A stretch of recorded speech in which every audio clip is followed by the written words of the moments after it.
Now we have with us Professor Roberto Corrada, who teaches at University of Denver Law School.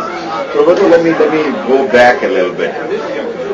Where, when did the thing called critical race theory hit you? It hit me probably in 1992 or 93. Jerome Culp came out to the law school. I was at the University of Denver. We had a law review symposium on the Rodney King verdict, and they invited Jerome Culp out, as well as another couple of critical scholars. I'm trying to think of the name of the other one who came out. It was very well known. And they asked me to comment on Jerome's talk. So Jerome did a piece called Notes from California. He had some experiences visiting. He visited a lot. And at Duke, where he was, but also at California, involving race, just incidents involving race where assumptions were made about him, especially on the Duke campus. He's one of the few black professors on campus. And the security on campus, the police on campus not believing he was a professor and being threatened by him and all of that. And I did a comment on his talk where I sort of analogized my own experiences with race to a movie that was popular in the 80s called Breaker Morant. And it caused me to think about race. For the first time, I was confronted, in commenting on Jerome's paper, I was confronted with sort of race issues, which I had always internalized. These were issues that I was curious about and interested in. I didn't have the tools, though, to sort of dissect and deconstruct them.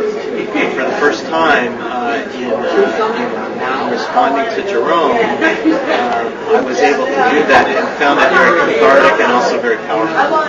And Jerome encouraged me to publish that and to stay in touch.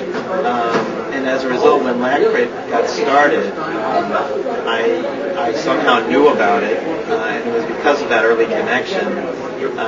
And then I didn't actually come to latcrit 1. I wasn't able to. There was a conflict. Were you at the Puerto Rico meeting? No. No, okay. Because otherwise I was going to ask, were you in the hot tub too? No. Okay. So when did latcrit, which was your first latcrit conference? The first latcrit conference I went to was latcrit 2.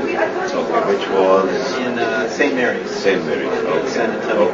Okay. And, so there's always, for some of us who came in later, there's this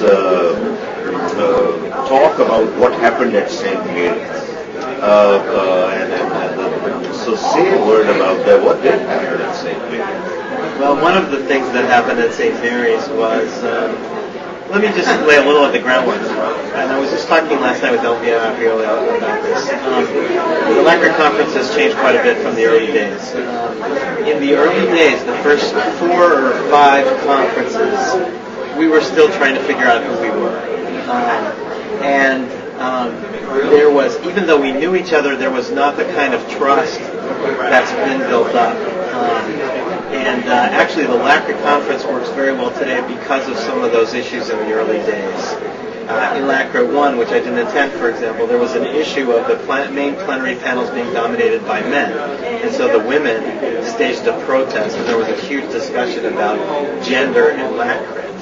In the second conference, you had the same kind of discussion, only involving religion. What happened was there was a session on queer issues. I forget what the exact theme was, but it was a queer session. But we were in a room at St. Mary's, which had all kinds of iconography, Catholic iconography, statues of the Virgin Mary, etc. And a woman I haven't seen in a moment, who's at Albany. They'll come up. Anyway, there was a woman there. Nancy Oda said there was this feeling in the room. It was sort of a tension. There was a tight feeling in the room. And Nancy was giving a paper, and she's the first one who said, I just got to say, I feel entirely repressed to be here in the Catholic Church, which was so oppressive to gays and lesbians over the years, and I just feel like I have to comment about that. And interestingly, Beto Juarez was in the room. This is my first recollection of anything with Beto. And Beto understandably became a little defensive, about the whole thing, and the sort of tension was created, and there was this back and forth between Beto and some of the others in the room, Leslie Espinosa, I remember, Margaret Montoya, and others. And so there's this very tense moment, and the whole rest of the session bled into the next session, and all that was this discussion about how we problematize and think about religion in the latcrit community, because the feeling was it's ever present, it's a huge part of latcrit identity, or Latino identity, and yet it seems to have been suppressed. Nobody was talking about it. So this discussion then prompted several articles in the Latcrit 2 Symposium about the issue of religion. So even though it wasn't in the program at all, it became effectively a theme of the conference. And there were a couple of other things. Again, these were the early years, and we were still learning. And at every conference, we would take at least 20 things that we learned. And now they are just part of the latcrit mentality, and we don't do those things anymore. So we always think about diversity, inclusiveness. We think about the spaces where we're going. What do the spaces mean? Are they oppressive spaces? If so, let's recognize them, and let's embrace the fact that they're oppressive spaces. Let's acknowledge the locality. So the local theme session started after Latcrit 2 to address those things. So a lot of things that happen in Latcrit now are things that actually happen because of tensions in the early years. It's interesting you said about institutional memories, institutional learning, and I know that you've been on the board, a very sort of pivotal part of that for many years. And I also have noticed that in very recent years, very consciously, the board has expanded, new blood has been brought in. So how is that transition working out, or how do you think that transition should work out, where you have some people who are, all those learnings are hardwired, and there are people coming in who still have to go through that trajectory. So how does one deal with that scene? That's a tough one, as you know, Nayab. I mean, if it's just the same people all the time, we've seen it with other entities, especially in law, the entity quickly becomes ossified. It just becomes those people and that time, and usually it means the thing will die out. We've seen it with other movements. Jerome Culp, I got to say this, Culp felt like no movement had ever lasted more than 9 annual meetings. No crit movement, no femcrit, no nothing, no critical race. And so he thought it would be a measure of our success if we could make it to 10 annual meetings. And here we are at Latcrit 12. So I think under Jerome's standard, we've gone farther than we likely should have.